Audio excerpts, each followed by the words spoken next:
건물주가 되는 것, 주식으로 몇십억을 버는 것, 직장에서 임원이 되는 것처럼 우리는 꿈을 꾸기도 한다. 이와 비슷한 무언가를 바란다. 하지만 개인을 떠나서 전체를 보면 사실 모두가 임원이 될 수 없고 모두가 건물주가 될 수 없다. 그러나 모두 다 선명하게 바라고 외치고 확언을 하면 모두가 이룰 수 있다고 말을 한다. 전체의 입장에서는 이는 사실 현실적이지 않다. 결론적으로 소수가 이루고 다수는 패배자가 되는 결론에 도달하게 된다. 이렇게 되는 근본적인 원인은 꿈이라는 의미를 단답형으로 적어서 그렇다. 꿈은 사실 서술형 답안지에 적어야 한다. 그리고 무엇보다 계속 업데이트되는 연속성을 지녀야 한다. 이렇게 한 줄로 표현되기는 어렵다고 생각한다. 전체의 입장에서 보면 꿈은 각자가 진정 바라는 삶으로 가는 과정으로 정의하고 포커싱 되는 것이 좋다. 꿈은 결과보다 과정에 힘을 실어 주어야 우리는 훨씬 더 행복해진다. 그래야 더 많은 사람들이 승자가 되고 결과적으로 더 많은 사람들이 건물주가 될 수 있다.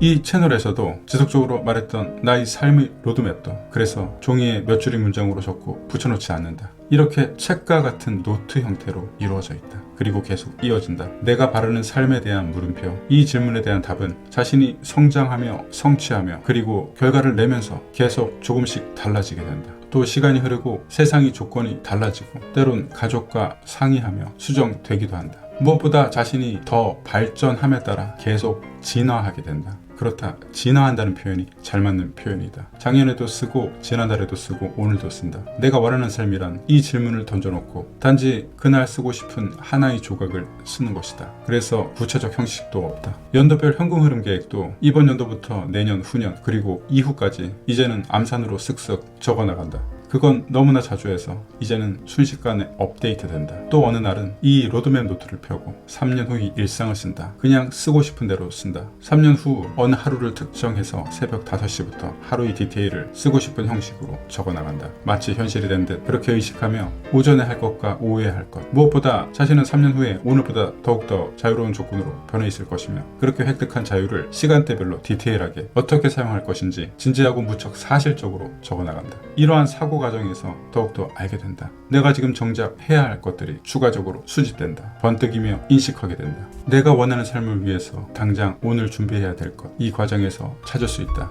그렇다고 그렇게 대단한 것도 아니다. 하루 일상과 늘 하고 있는 것에서 조금 변형하고 몇몇 추가하고 때론 마음가짐을 바꾸는 정도지만 이렇게 한다는 것은 점점 하루하루가 내가 원하는 삶과 닮아가게 된다는 것이다.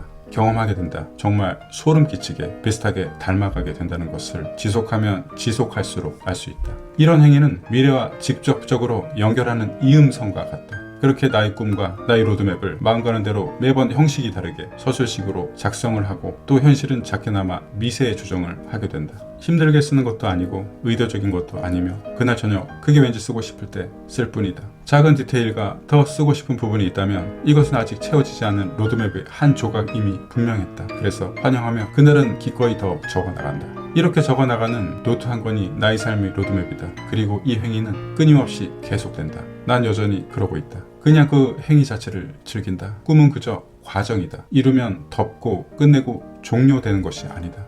꿈을 지닌 사람은 늘 빛난다. 끝나는 꿈은 없다. 꿈이 끝나면 곧 권태가 찾아온다.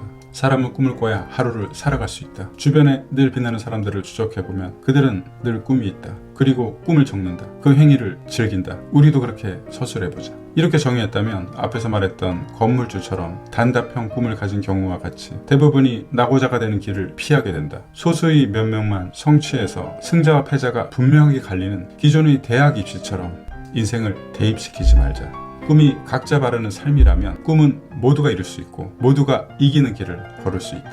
서술형은 각자 자신만의 디테일이 있기 때문에 모두가 다르고 각자 내면이 정말 진심으로 바라는 삶의 방식을 찾아가는 것이다. 그래서 중복도 없고 겹침도 없고 치열한 경쟁도 없다. 난 이렇게 정의하는 것이 맞다고 생각한다. 꼭 누구처럼 건물주가 되어야 할 필요는 없다. 자신이 팽끝해서 주도적으로 미세 조정되는 것이다. 그 조정은 자신이 본질적인 욕망에서 근원을 두고 있다. 마음은 변덕쟁이임을 인정하자. 오히려 그 내면의 트렌드를 잘 활용해서 업데이트하면 되고 그래서 지금 이 순간에 가장 바라는 것에 초점을 맞춰야 한다. 다만 멈추지 않아야 한다. 이렇게 로드맵을 적는 스포츠를 말이다. 계속 이어가다 보면 그것에 대한 기록이 생기고 자신이 역사가 된다. 이로써 그 방향은 거역할 수 없는 자신만의 강직함과 견고함을 얻게 해준다. 왜냐하면 자신의 마음과 거의 일치하는 방향으로 가닥을 잡았기 때문이다. 이쯤이 되면 시간을 변수로 손에 닿는 미래로 가게 된다. 대부분의 미래는 늘 적는 방향으로 흘러간다. 그건 자신이 누구보다 더 잘 알게 된다. 여지없다. 펜 끝으로 쓴 것은 그리고 그런 역사가 길어지면 길어질수록 효과가 분명해진다. 이 영상을 통해서 소수가 승자가 아닌 다수가 승자가 되기를 바라겠습니다. 그 길에 늘 지금처럼 함께 하겠습니다. 영상에 공감하셨다면 구독과 좋아요 부탁드리고요. 끝까지 봐주셔서 감사합니다.